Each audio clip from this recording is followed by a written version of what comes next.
हम सभी को अपने जीवन में कभी ना कभी निराशा मिलती है, असफलता मिलती है और अधिकतर लोग इसके पश्चात भाग्य का रोना लेकर बैठ जाते हैं। कुछ कहते हैं कि जिस स्थान पर मैं हूं उससे कई ऊंचे स्थान पर होने के योग्य था, परंतु नहीं जा पाया। किसी को पीड़ा है कि उसे जो मिलना चाहिए था वो उसे नहीं मिला, भाग्य ही बुरा था। भाग्य क्या होता है? भाग्य वन में खिला पुष्प देवताओं को चढ़ाया जाएगा, या किसी सुंदरी की वेणी में वो सजेगा, या फिर उसे कुचल कर उत्पाद बना दिया जाएगा। ये सब एक पुष्प के नियंत्रण में नहीं होता, परंतु जब तक उस पुष्प का अस्तित्व है, सुगंध बिखेरना उसके वश में अवश्य है। परंतु भाग्य हमारे वश में नहीं, और जो हमारे वश में नहीं उसके लिए दुखी होने से क्या होगा? कर्म पर वश है, वो कीजिए और धीरे धीरे भाग्य आपके वश में आ जाएगा, क्योंकि कर्म ही प्रधान है। मनुष्य की सबसे बड़ी दुर्बलता क्या होती है? सोचिए। धन, प्रेम, अहंकार। मनुष्य की सबसे बड़ी दुर्बलता होती है उसके रहस्य। चाहे आप कितने भी शक्तिशाली क्यों ना हो, कितने भी प्रबल क्यों ना हो, परंतु उसके रहस्य उसके नाश की चाबी होती है। इसलिए यदि प्रबल रहना है, शक्तिशाली रहना है, समर्थ रहना है, तो अपने रहस्य को किसी को भी ना बताएं, ना मित्र को और ना ही शत्रु को, क्योंकि समय पड़ने पर कब कौन शत्रु हो जाए ऐसा कहना संभव नहीं। विभीषण को रावण के अमृत कुंड का ज्ञात था, इसीलिए प्रभु श्री राम रावण का वध करने में सफल हो सके। इसलिए उचित यही है कि आप अपने रहस्य को स्वयं तक ही सीमित रखें। मनुष्य का मन बड़ा विचित्र होता है, कल्पना में ही विकास करता है, संपन्न भविष्य का स्वप्न देखता है और कल्पना में ही जो नहीं हुआ उससे भय खाता है। और यही भय मनुष्य का सबसे बड़ा शत्रु है। हमारे भविष्य के मार्ग में, हमारे आनंद के मार्ग में सबसे बड़ी बाधा है। अब आप लोग मुझसे पूछेंगे कि इसका तोड़ क्या है, भय से मुक्ति कैसे पाई जाए? तो ये प्रश्न आप स्वयं से पूछिए। तनिक सोचिए, जब आप एक सुंदर भविष्य की कामना करते हैं तो उसे पाने के लिए आप परिश्रम करते हैं ना? ठीक उसी प्रकार भय से मुक्ति पाने के लिए आप उससे लड़ जाएं और उसका निवारण आपको स्वतः ही मिल जाएगा। इसलिए जब भी भय आपको सताए तो उससे भागे नहीं, उससे घबराए नहीं, क्योंकि भय का काम ही होता है आपको भयभीत करना। इसलिए जब भी भय आप पर आक्रमण करे तो आप भी उस पर पहले ही आक्रमण कर दें। हम सब मित्रों के साथ रहना चाहते हैं, शत्रुओं से दूर रहना चाहते हैं। क्यों? क्योंकि हमें जीवन में आनंद पाना है, जीवन में आगे बढ़ना है, स्वयं को संपन्न देखना है। और यदि किसी से भी आप पूछेंगे कि जीवन में सफलता पाने के लिए सबसे अधिक आवश्यकता किसकी होती है, तो हर एक आपको लगभग एक ही उत्तर देगा। सफलता प्राप्त करने के लिए आपको सच्चे मित्रों की आवश्यकता होती है। परंतु यदि आपको और अधिक सफल होना है तो आपको केवल मित्रों की नहीं, शत्रु की अधिक आवश्यकता है। अब आप कहेंगे, ये मैंने कैसी बात कर दी? तनिक स्वयं सोचिए। जब भी संकट आता है तो मित्र क्या करते हैं? आपकी सहायता करने के लिए आपके साथ खड़े हो जाते हैं। और संकट के समय में शत्रु और बड़ा संकट बनकर हमारे समक्ष खड़े हो जाते हैं। मित्र हमें सहायता देते, अपनी शक्ति देते हैं, परंतु शत्रु आपके भीतर छिपी शक्ति को बाहर लाता है, आपको और अधिक बलवान बनाता है। संगति या साथ, मित्र और साथी मनुष्य के व्यक्तित्व के लिए सबसे महत्वपूर्ण होते हैं। अब आप कहेंगे ये कैसे? मनुष्य अवश्य अपने व्यक्तित्व के लिए उत्तरदायी होता है, परंतु मनुष्य संगति में ना चाहते हुए भी उसका व्यक्तित्व संगत की भांति हो जाता है। इन पात्रों को देख रहे हैं, मध्य में जल रखा है, इसमें दूध है और इसमें मलिन कीचड़ रखा है। यदि मैं इस जल को इस दूध में मिलाता हूं तो ये जल दूध बन जाता है, और यदि इसी जल को इस मलिन कीचड़ में मिलाता हूं तो क्या हुआ? ये जल कीचड़ बन गया। ऐसी कोई युक्ति नहीं कि जल बिना घुले मिले दूध या कीचड़ में अपना अस्तित्व बनाए रखे या उनसे अलग रहे। और ठीक ऐसा ही मनुष्य के जीवन में भी होता है। यदि एक गुणहीन व्यक्ति गुणवानों की संगत में बैठे तो उसे भी गुणवान समझा जाता है, सम्मान का पात्र समझा जाता है। और यदि एक गुणवान व्यक्ति गुणहीनों की संगत में बैठे तो उसे भी तिरस्कार मिलता है। इसलिए अपने जीवन में सदैव संगति सोच समझकर सावधानी से चुनिएगा। कभी खेत में किसी किसान को खेती करते देखा है? वो उसे सींचता है, उसे जोतता है, पशु पक्षियों से खेत की फसल की रक्षा करता है, परंतु एक बात का वो सबसे विशेष ध्यान रखता है कि कहीं खेत में खरपतवार ना उग जाए, क्योंकि एक खरपतवार खेत की सारी फसल को नष्ट कर सकती है। ठीक उसी प्रकार यदि वंश की कोई संतान खोटी निकल जाती है तो वो समूचे वंश का सर्वनाश कर देती है। इसीलिए संतान के लालन पालन में विशेष ध्यान देना आवश्यक होता है, क्योंकि संतान वो फसल होती है जो वंश के आने वाले समय को महान बना सकती है या फिर वंश का पतन भी कर सकती है।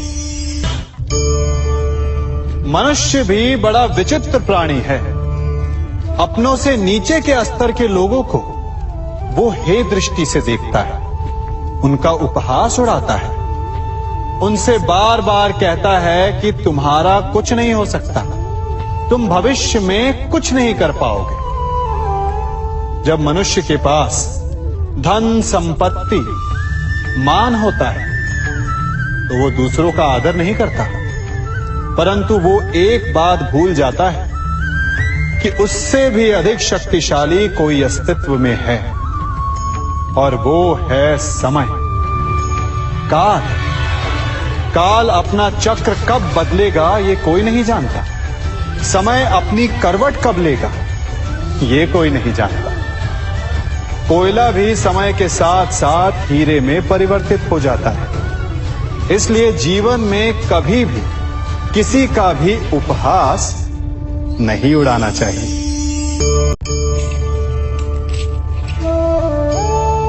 बड़ी विकट समस्या है।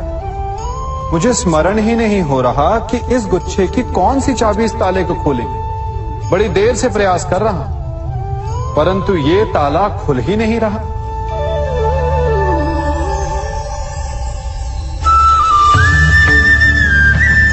ऐसी परिस्थिति में आप क्या करेंगे?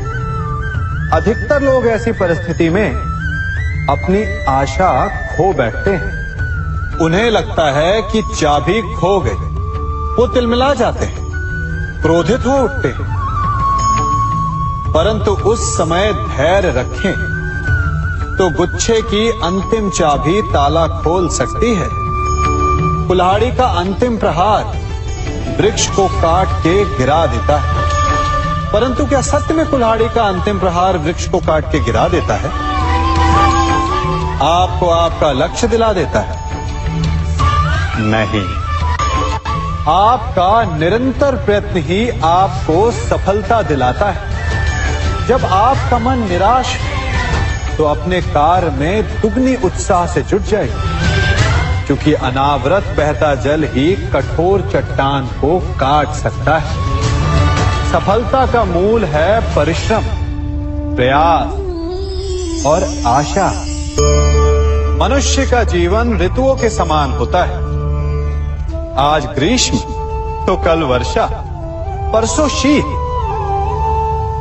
तनिक संकट आया तो हम संयम खो बैठते हैं, तनिक ऋतु बदली तो हम अधीर हो जाते हैं। अपने आक्रोश में, अपने क्रोध में हम उनसे ही संबंध बिगाड़ लेते हैं जो हमारे अपने होते हैं। क्यों ऐसा होता है ना? हमें लगता है कि हमारे अपने फिर से मना लेंगे, परंतु स्मरण रखिए, सदा ऐसा करना संभव नहीं होता। सागर की उछलती लहरों को तट सहता है, और यदि तट ही टूट जाए तो बाढ़ आ जाती है। हमारे संबंध भी दूध की भांति होते हैं। दूध तपकर उबल सकता है, परंतु यदि उसमें खटास आ जाए तो वो फट भी जाते हैं। और फटे दूध को चाहे जितना मत लो, उसमें से माखन नहीं निकलेगा। इसीलिए अपने संबंधों को संभल कर निभाना चाहिए। कभी चुंबक को देखा है कैसे वो लोहे की ओर आकर्षित होता है, और कैसे वो लोहे को अपनी ओर आकर्षित करता है? क्योंकि उसके स्वभाव में ही आकर्षण है। हम सबके भीतर भी एक ऐसा ही चुंबक होता है, विचार का चुंबक, जो सदा अपने ही जैसे विचारों को आकर्षित करता है। हम जो बोते हैं वही काटते हैं। उसी प्रकार हम जैसा सोचते हैं वैसा ही पाते हैं। साधु ईश्वर का नाम जपता है तो उसे ईश्वर मिल जाता है। अर्थात फल हमारी सोच पर निर्भर करता है। ओस की बूंद यदि केले के पत्ते पर गिरे तो वो कपूर बन जाती है, सीप में गिरे तो मोती, और यदि विषधर के मुख में गिरे तो विष। बूंद एक है, परंतु उसके प्रारब्ध भिन्न है, क्योंकि उसे आकर्षित करने वालों का व्यवहार भिन्न है। इसलिए यह आप पर निर्भर करता है कि आपको भविष्य में विष चाहिए या अमृत। स्मरण रखें, हम वही बन जाते हैं जैसा हम सोचते हैं, जैसा विश्वास रखते हैं। ये आपका विश्वास ही है जो ये निर्धारित करेगा कि आपको विष मिलेगा या अमृत। इसलिए अपनी सोच को सुदृढ़ रखिए, सकारात्मक रखिए, और फल भी सकारात्मक ही आएगा। जब से ये सृष्टि बनी है, नदी की धारा और चट्टान के मध्य सदा संघर्ष रहा है, परंतु हर बार चट्टान की कठोरता को हारना पड़ता है, और नदी की धारा कोमल होते हुए भी कठोर चट्टान को काट देती है। कभी सोचा है क्यों चट्टान इतनी कठोर और जल इतना कोमल, चट्टान इतनी दृढ़ और जल इतना लचीला, फिर भी सदा जल कठोर चट्टानों के मध्य से अपना मार्ग बना ही लेती है? कारण केवल एक है, और वो है लगातार चलने की क्षमता। जल बढ़ता रहता है, चट्टान अडिग रहती है। इसी कारण जल चट्टान को काटकर मार्ग बना लेता है। इसलिए लगातार चलते रहिए, रुकिए मत, क्योंकि चट्टान जैसी हर समस्या को आप भी जल की तरह काट सकते हैं। इस फल को देख रहे हैं आप? अभी अभी अपनी डाल से अलग हुआ है, बड़ा दुख होता है ना जब आप अपने उद्गम से अलग होते हैं, परंतु ये दूरी भी आवश्यक है। अब इस फल को ही ले लीजिए। अपने जीवनदाता वृक्ष से अलग होकर ये ना केवल किसी की भूख शांत करेगा, अपितु इसके भीतर के बीज से एक नए वृक्ष का सृजन भी होगा और कई फल जन्मेंगे। सृजन की प्रतिक्रिया में पीड़ा आवश्यक है। यदि पीड़ा नहीं होगी तो सृजन नहीं होगा। पीड़ा अपने उद्गम से दूर होने, पीड़ा अपनों से दूर होने। इस फल की भांति हम मनुष्यों को भी अपने उद्गम से, अपने सगे संबंधियों से अलग होना पड़ता है और यही अलगाव एक नए सृजन को, एक नई सृष्टि को, एक नए विकास को जन्म देता है। इसलिए ऐसे अलगाव से दुखी मत होइए, उसका स्वागत कीजिए, क्योंकि ये विकास की नींव है। अपराध वो भावना है जिसके कारण संसार में सदा दुख ही व्याप्त रहता है। हम सब अपराधियों से घृणा करते हैं, उन्हें कोसते हैं, परंतु क्या कभी विचार किया है कि कोई भी जन्म से अपराधी नहीं होता? तो ऐसा क्या कारण है कि कोई इतना बुरा बन जाता है कि वो बुराई की सीमाएं ही पार कर जाए? कारण है कामना। यदि कामना पर नियंत्रण ना रखा जाए, यदि कामना को पूर्ण करने के लिए परिश्रम ना किया जाए, तो वो तृष्णा में बदल जाती है और तृष्णा लालच में, और लालच छल में, और छल करते ही मनुष्य अपराध की ओर अपने पग बढ़ा देता है। इसलिए ये अत्यंत आवश्यक है कि मन की कामनाओं पर नियंत्रण रहे। यदि मन पर नियंत्रण रहेगा तो अपराध पर स्वयं ही नियंत्रण हो जाएगा। हम सबका मन करता है कि हम जीवन में ऐसे शिखर पर पहुंचे जहां हमसे ऊपर कोई ना हो, जहां हमें कुछ करने की आवश्यकता ना पड़े, है ना? कुछ लोग इस शिखर पर पहुंच भी जाते हैं, परंतु उनका मन सदा विचलित रहता है। इतनी मनोरंजक बात है ना कि जिस विश्राम को पाने के लिए हम इतनी मेहनत करते हैं, इतना परिश्रम करते हैं, वो हमें मिलता ही नहीं। कारण स्वयं सोचिए, वन का राजा होने के पश्चात भी सिंह को अखेट के लिए परिश्रम क्यों करना पड़ता है? सोचिए। मैं बताता हूं, क्योंकि राजा होने का अर्थ ये नहीं कि वो सदा सोता रहे और मृग स्वयं उसके समक्ष आकर कहेगा कि आइए महाराज, मुझे खाकर अपनी भूख मिटाइए। तो समझ लीजिए, कार्य आपके परिश्रम से संपन्न होते हैं, केवल कामना से नहीं।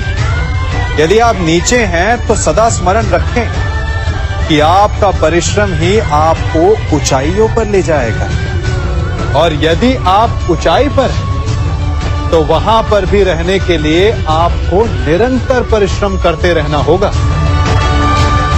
अर्थात परिश्रम से मुक्ति नहीं है, क्योंकि परिश्रम ही जीवन है। सबसे अधिक महत्वपूर्ण क्या है? जीवन, या जो जीवन में पाया, यात्रा, या यात्रा पूर्ण करने के बाद पाया गया लक्ष्य, कर्म या उसके फल? बहुत ही महत्वपूर्ण परंतु विकट प्रश्न है ना? परंतु तनिक धीरज से सोचेंगे तो इसका उत्तर अधिक कठिन नहीं है। यदि जीवन यात्रा है तो उसका लक्ष्य क्या होना चाहिए? स्वयं सोचिए। मान, संतान, धन? नहीं ना? अंतिम लक्ष्य है परम आनंद और ये अचानक से नहीं मिलता। इसे पाने का केवल एक ही उपाय है और वही आपका कर्म है, वही आपकी यात्रा भी और वही आपका प्रारब्ध भी है। और आपको कौन बताता है कि आपके लिए सही क्या है? वो है आपका मन, जो मस्तिष्क की भांति हानि और लाभ नहीं सोचता, जो आपको ये बताता है कि शुभ किसमें, संसार का कल्याण किसमें, आनंद किसमें। यदि आपका मन संयमित है तो वो आपका सबसे महत्वपूर्ण मार्गदर्शक है, जो आपकी यात्रा, आपका लक्ष्य, आपके कर्म और उसके फलों को सबको शुभ बना सकता है।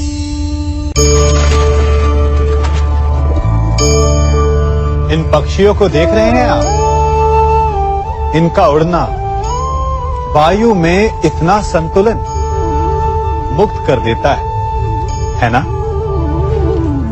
इन्हें उड़ते देख आपके मन में भी इच्छा होती होगी कि इन्हीं की भांति आप भी स्वतंत्रता से उड़ पाएं। ईर्ष्या होती है ना जब आप इन्हें खुले आकाश में ऐसे विचरण करते देखते हैं। पर कभी सोचा है इस उड़ान को, इस स्वतंत्रता को पाने के लिए कितना परिश्रम, कितना अभ्यास किया होगा इन्होंने? आकाश में उड़ने से पूर्व धरती पर कितना गहन परिश्रम किया होगा इन्होंने। इनके माता पिता ने पहली बार जब इन्हें पंख फड़फड़ाने को उकसाया होगा तो कितनी बार गिरे होंगे। पहली बार वायु में उड़ते समय कितना भय लगा होगा इन्हें। अपनी पहली उड़ान के पश्चात धरती पर उतरते समय गिरकर कितनी चोट खाई होगी। इस उड़ान का, इस स्वतंत्रता का ये मूल है। यदि आप ये दे सकते हैं तो अवश्य आप भी इस स्वतंत्रता को पा सकते हैं। इन पक्षियों की भांति ही अपने चारों ओर जब भी आप किसी सफल मनुष्य को देखें तो उससे ईर्ष्या ना करें, उसके परिश्रम और पीड़ा को समझने का प्रयास करें जो उसने यहां तक पहुंचने में पाई है। प्रेरणा लें, प्रयास करें और स्वयं भी सफल हो जाएं।